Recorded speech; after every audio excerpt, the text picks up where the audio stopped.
Hey wives, I have some very good tips on how to be a better communicator for your husband, so stick around.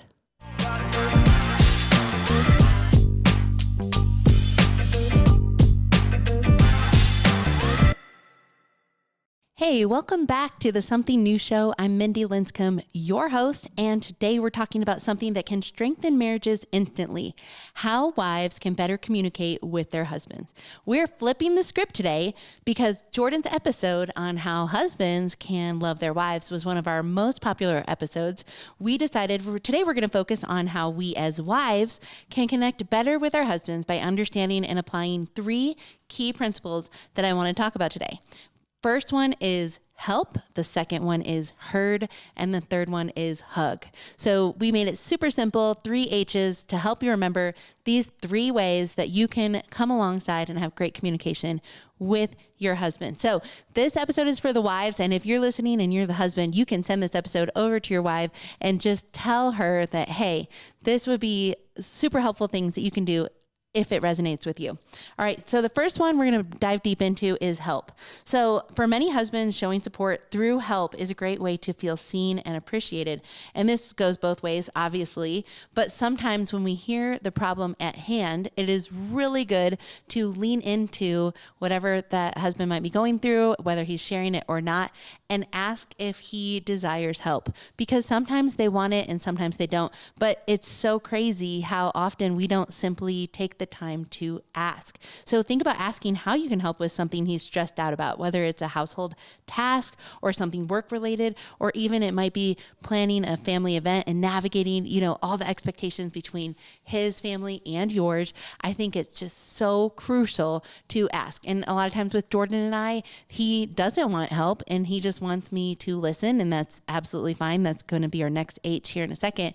But there are times where he feels overloaded, and all I needed to do was to ask, how can I help? Is there anything you'd like me to do to help? Is there a solution at the other side of this that you're not thinking of? And that's why I believe God put us together. We don't always have the answers on our own, but when you're together in a married situation, you have really good ideas that maybe the other person you could bounce off of. This can have a huge impact because it strengthens your team dynamic when you say, hey, I'm on your same team. How can I help? All right. The second H I have for you wives is heard. So just like us, our husbands want to let their thoughts out and their feelings, and they want them to want us to know that they're valuable. So they might not always volunteer this information, but when they do, or if you are able to ask enough questions to get their feelings or thoughts out, it is so important to validate and share that those feelings have value.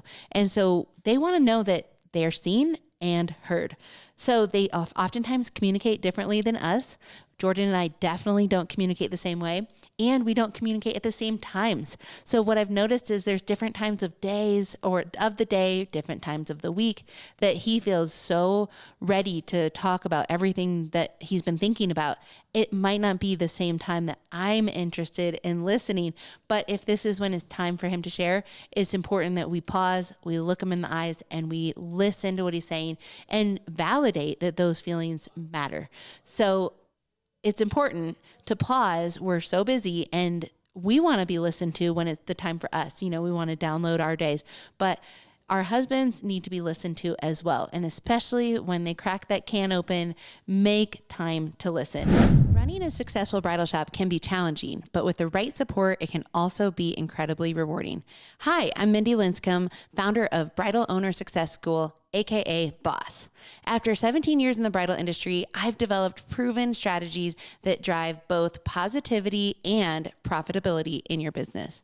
Through Boss, you'll receive insightful coaching, time-tested frameworks, and a community of bridal shop owners dedicated to helping each other succeed. Ready to boost your profitability and find more energy in your business?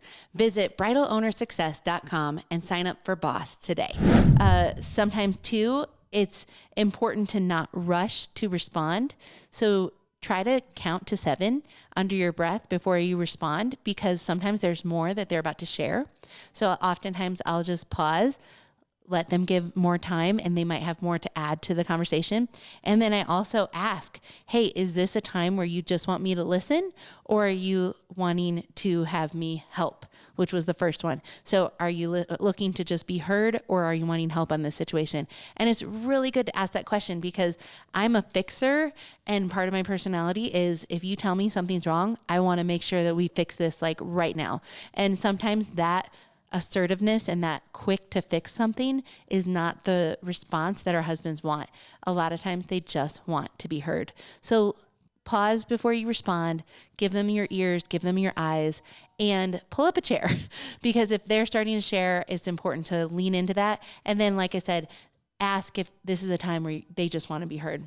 And when they feel heard, they're more likely to open up emotionally and share more in the future.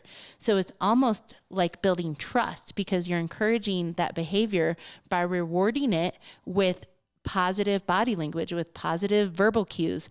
And when you do that, it makes them feel safe, just like in any relationship, so that down the road, they'll want to share again and even more deeply. All right, the third way we can communicate our support, and this is just kind of a fun word to use, but hug. Because, physical affection can be a key part of our communication, especially when our words fall short. A simple hug can reassure your husband and show that you really are emotionally present. And sometimes just offering a hug after a long day, when maybe the words are short and you don't have a solution to the problem and the person doesn't want to talk, a simple hug or physical connection can alleviate some of the stress that your spouse is feeling. It's actually grounding. There's like scientific data that is grounding, it's calming, and it's a great way to bridge any emotional distance. It can lead to even more open conversations down the road. So I would say, even with my kids, but especially with my husband, if this hearing and helping seems to not be flowing, it is better to lean in, give a hug, and offer that support, because that physical touch is going to hopefully make that safety feeling to engage in further conversations later. So those are my 3 very simple tips on how to be a better communicator with your husband. To recap, we can always improve our communication, right? But by giving them the options of either help, heard, or a hug, it lets them respond with what they need at that given time. So don't just jump to conclusions. Ask them what would be their preference and try to see which one is what he needs today. I hope it resonates with somebody. And I'm so glad you guys tuned in to this latest episode. If you found it helpful, don't forget to subscribe, share this episode with a friend, and keep listening for more tips on marriage, communication, and personal growth. All right, we'll see you next time. Have a great day. Thanks for listening. Be sure to subscribe to the show, rate, review, and share with a friend. Also, follow The Something New Show on Instagram and Facebook. If you want a fuller experience, watch the show on YouTube to help you create a life worth celebrating.